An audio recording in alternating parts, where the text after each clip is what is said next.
780000000. That's not just a number. It's like trying to count all the stars in the sky. Imagine this. Every year, Nike sells around 780 million pairs of shoes. That's more shoes than there are people in some countries. But you know what's even cooler than that mind-blowing number? The fact that the genius behind this global sensation, Nike, wasn't always on a smooth track. This amazing brand started with a person who faced tough times and hurdles. Yep, believe it or not, the creator of Nike wasn't an instant success. In fact, they were once a failed athlete, stumbling over challenges and setbacks. It's a story that proves even if you trip on the path of life, you can turn those stumbles into something extraordinary. So let's see how a failed athlete created a $175 billion company. So let's start from the beginning. Phil Knight, the co-founder of Nike, wasn't born with a silver spoon in his mouth. He grew up in a middle-class household in a quiet neighborhood of Portland, Oregon. His parents, Bill and Lotta Knight, instilled in him values that would one day shape a global empire. One summer, when he was just a teenager, Phil's father refused to give him a job at his newspaper. Instead, he insisted Phil find work on his own. Undeterred, Phil set his sights on the rival newspaper, The Oregonian. He landed a job tabulating sports scores, a role he diligently fulfilled. But what truly impressed everyone was his dedication. Each morning after finishing his shift, he would run the entire 7 miles back home. Did you observe his dedication to running? Now, can you guess what happened next? Cleveland High School in Portland became more than just an academic institution for Phil. It became the backdrop for his early athletic triumphs. The supportive environment fostered a sense of belonging and provided the perfect stage for his talent to flourish. While Phil's natural athleticism shone across various disciplines, it was in middle-distance running that he truly found his calling. The demanding nature of these races, requiring a perfect blend of speed, endurance, and mental fortitude, became a defining aspect of his high school years. The track became more than just a sporting arena. It was a proving ground. This got really interesting when he completed his high school and started his academic journey. The University of Oregon offered the perfect blend of academic rigor and athletic excellence. Its renowned track and field program, led by the legendary coach Bill Bowerman, was a magnet for aspiring athletes like Phil. The opportunity to learn from the best and compete at the highest level was simply irresistible. Remember the name of Coach Bowerman, because it will be useful in the upcoming story. One time, Phil was conscious about career, so he tried to do something so he can also settle in his life. Then,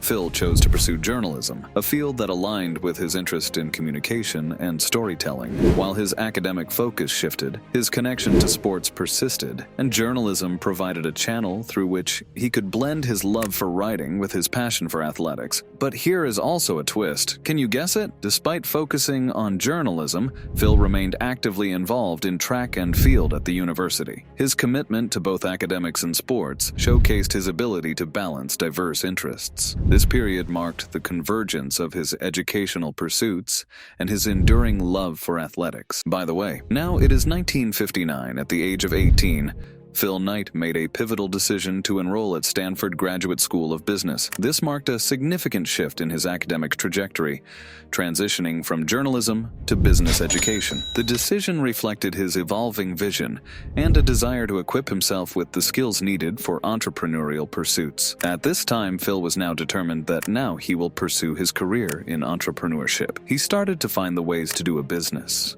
Now the question is, what happens next?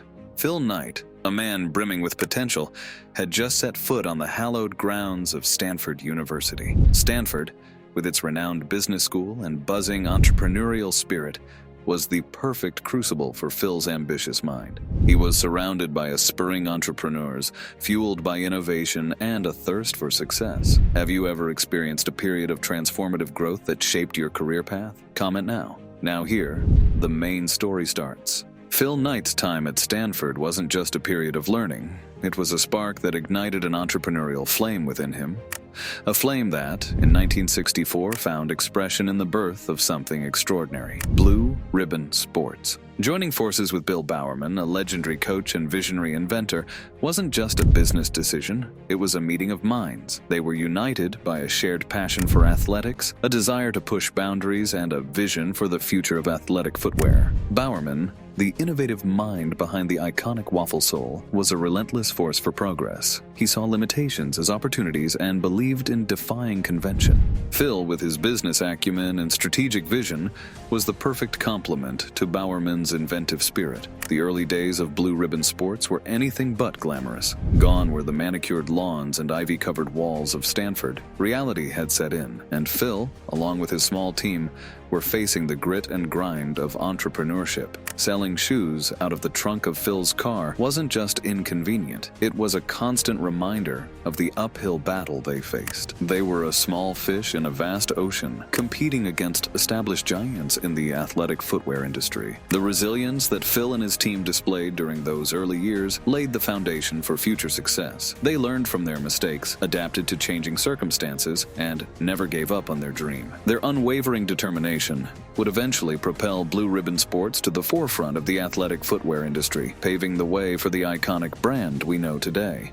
As Blue Ribbon Sports navigated the early challenges of the athletic footwear industry, Phil Knight made a strategic decision that would have profound consequences. He ventured to the east, to the land of the rising sun, Japan. Here, Phil encountered Onitsuka Tiger, a Japanese shoemaker renowned for its quality and innovation. He saw in their designs a potential that resonated with his own passion for running, and so a partnership was born. Blue Ribbon Sports became the exclusive distributor of Onitsuka Tiger shoes in the United States, introducing American athletes to a new standard of performance and style. This decision proved to be a stroke of genius, aligning Phil's passion for running with a brand that embodied the very essence of athletic excellence. The partnership with Onitsuka Tiger laid the groundwork for what would eventually become a transformative collaboration. It was a period of immense learning, growth, and inspiration, setting the stage for Blue Ribbon Sports' own foray into shoe design and manufacturing, a journey that would lead to the birth of the legendary Nike brand. Everything was going great. Blue Ribbon Company was going good. They were expanding their business day by day.